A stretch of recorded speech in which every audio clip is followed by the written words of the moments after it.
কি নাম তোমার? রাফিয়া। বাসা কি এখানেই তোমার?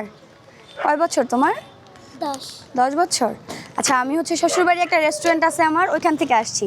মানে কিছু মানুষদেরকে ঈদের আর কি জামা দিব। ঈদের জামা কিনেছো? কিনো নাই? আচ্ছা, ঈদের জামা দিব। তোমার বছর কত বললা? 10 বছর। আচ্ছা, শ্বশুরবাড়ি একটা দোকান আছে, রেস্টুরেন্ট, আমি ওইখান থেকে আসছি। তো তোমাদের জন্য কিছু জামা আনছি, ওগুলা দেখি তোমাদেরকে দিব। দাঁড়ো।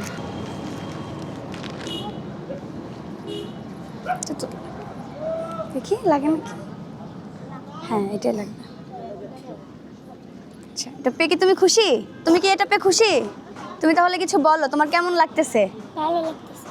আচ্ছা, তুমি আমাদের একটা শ্বশুরবাড়ির দোকান আছে, সবাইকে বলো সেখানে যাওয়ার জন্য। বলো শ্বশুরবাড়ির দোকানে সবাই আসবেন। শ্বশুর বাড়ি দোকানে সবাই আসবেন। আচ্ছা, এই জামাটা তুমি ঈদের দিন পরবা। হ্যাঁ, এটা আমার রেস্টুরেন্ট হচ্ছে এই যে দিয়াবাড়ি 50-51 নম্বর পিলার, ওখানে তুমি যাও ঈদের দিন। হ্যাঁ, আচ্ছা ঠিক আছে, এই নাও, এটা ব্যাগে নিয়ে নাও।